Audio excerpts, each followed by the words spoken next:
महाराष्ट्र वस्तू व सेवा कर अधिनियम 2017 अंतर्गत राज्य शासनाने इचलकरंजी महापालिकेस जीएसटी परतावा पोटी थकीत रकमेपैकी एप्रिल आणि मे या 2 महिन्यांचे 20,16 रुपयांचे अनुदान महापालिकेस वितरण केले आहे। या संदर्भात आमदार डॉक्टर राहुल आवाडे यांनी केलेल्या पाठपुराव्याला यश मिळाले असून या निधीच्या माध्यमातून शहरातील प्रलंबित विविध विकास कामांना गती मिळणार आहे। त्याचबरोबर महापालिकेला इथून पुढे दरमहा 10,08,00,000चा निधी वितरण केला जाणार आहे। सन 2022 इचलकरंजी महापालिका झाली आणि सन 2017 मध्ये राज्यातील महापालिकांना जीएसटी परताव्याबाबतचा निर्णय झाला होता। त्यामुळे इचलकरंजी महापालिकेला जीएसटी परतावा मिळत नव्हता। इचलकरंजी महापालिकेच्या सुमारे 1200 कोटी रुपयांपेक्षा अधिक परतावा प्रलंबित आहे, तो महापालिकेला मिळावा यासाठी आमदार डॉक्टर राहुल आवाडे यांनी सातत्याने शासन दरबारी पाठपुरावा सुरू ठेवला होता।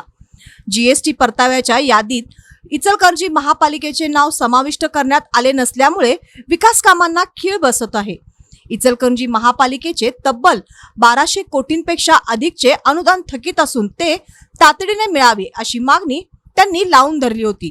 मार्च 2025 मध्ये तत्कालीन उपमुख्यमंत्री अजितदादा पवार यांच्या समवेत झालेल्या बैठकीत या संदर्भात प्रस्ताव कॅबिनेट समोर सादर करण्याच्या सूचना संबंधितांना दिल्या होत्या। त्यानंतर या पाठपुराव्याला अखेर यश मिळाले असून मंगळवारी 12 मे रोजी झालेल्या कॅबिनेटमध्ये एप्रिल आणि मे अशा 2 महिन्यांचा निधी वितरण करण्यात आला आहे। डिसेंबर 2025 मध्ये इचलकरंजीत झालेल्या विकास पर्व महासभेत मुख्यमंत्री देवेंद्र फडणवीस यांनी जीएसटी परताव्याचा प्रश्न लवकरात लवकर मार्गी लावण्याची ग्वाही दिली होती। त्यानंतर अवघ्या आठवडाभरातच इचलकरंजी महापालिकेचे 657 कोटी रुपये देण्याचा निर्णय झाला होता, तर अवघ्या 5 महिन्यातच प्रलंबित जीएसटी परताव्यापोटी महापालिकेस एप्रिल आणि मे अशा 2 महिन्यांचे प्रत्येकी 10,08,00,000 रुपये प्रमाणे 20,16,00,000 रुपयांचा निधी वितरण करण्यात आला आहे।